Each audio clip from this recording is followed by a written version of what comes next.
Hi, and welcome to another Behind the Poem story from my collection Between Hindsight and Foresight.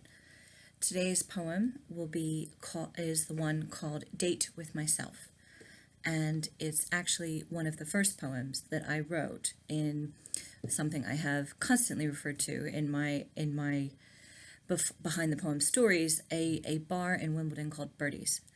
Now, a couple of years ago, almost 3 years ago, when I moved, just after I moved to Wimbledon, I started kind of going out to this place that had the great atmosphere and the kind of artistic feeling.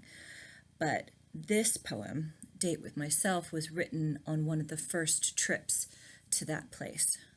Part of the reason why I went out it was like January of 2018, was because I had lost a relationship and needed to make myself go out.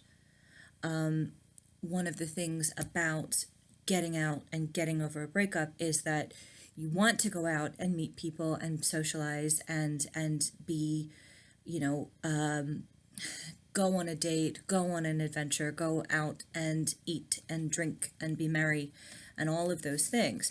But the problem with doing that is that you end up having to do it by yourself or with one or two friends that you can convince to go out with you. Most of my friends, although absolutely wonderful and lovely, don't live close by and wouldn't be able to go out with me.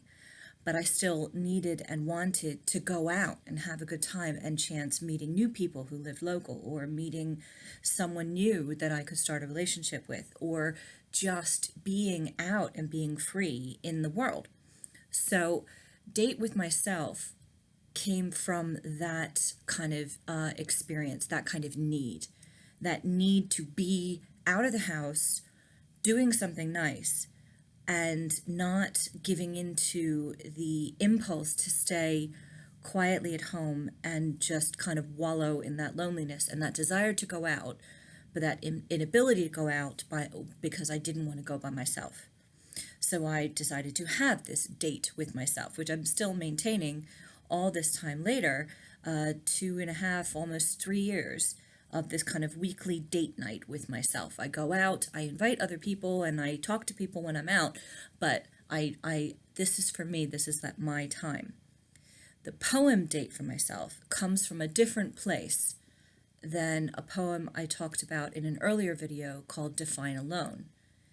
In Define Alone, I was experiencing living on my own for the first time in my entire life. Date with Myself comes from a place where it's not reflection, but as Define Alone was. Define Alone was reflecting on what it actually means to be alone after the breakup of a relationship or after a major life change. But Date with Myself wasn't reflection, it was conversation with myself, talking about myself and how I was feeling, and trying not to hide in that loneliness and in that social isolation. So Date with Myself was needed and healthy, but in a very different way than realizing that being alone wasn't the same as lonely as Define Alone was. I can't lie to myself when I'm out and having a conversation. I can't avoid thinking about what I'm dealing with when I am, not distracted by housework or dishes or lesson plans or writing or anything else that I'm doing within my house. When I take myself out on a date, you have to have conversation. You can't sit there for 3 hours on a date and not talk, whether you're alone or when you're with somebody else. So the kind of competing internal voices that I'd kept quiet by being distracted at home or being distracted at work came out. And in the poem, you can see that there are two distinct poetic narrative voices that are both me. So the regular text and the italicized text are me kind of having that internal conversation with myself on the date in order to discuss how long it's been since I let myself out, in order to, congratulate myself for being brave enough to go out on my own and not care about being on a date by myself. And, the voices have shifting roles. Sometimes the voice that is shown in the regular text will be the kind of negative voice of, I hate this being by myself. I hate going out, having to go out by myself. I don't like this. And will be supported by the italicized voice of, no, it's okay, it doesn't matter, I love you anyway, I'm always here for you, that kind of thing. And sometimes they'll switch roles where the regular text will be, no, it's okay, it's all right, we can do this. And the italicized voice will, feel that self-esteem fear that I'm going to go out and nobody's going to talk to me and nobody's going to come near the table. And when I go to try and talk to somebody, they're going to reject me. So these two competing voices are always in all of us, but the roles are always shifting. They're not necessarily always going to be on the same page, and they're not always going to be in the same place. So it was, a conversation where going on a date with myself was okay, because we don't have to have other people around us to be okay. I have learned many times over, and I'm starting to actually let that lessons kind of sink in. I don't need someone else within my life to be complete in and of myself. I don't need someone to complete me. But there is also that allowance that despite the fact that I don't need someone to complete me, that it's okay to want someone to complete me anyway.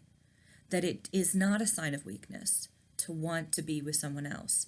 And I know that there are schools of thought within feminism that fight that concept that a single woman on her own, has to fight the impulse to give into gender roles or social mores about needing to be with someone else to be complete, to have a man in her life to complete her life. It's not about that for me. For me, it's not about whether it's a partner in my life that I have. It's someone that I share my life with that I really want. But wanting that doesn't make me a weak person.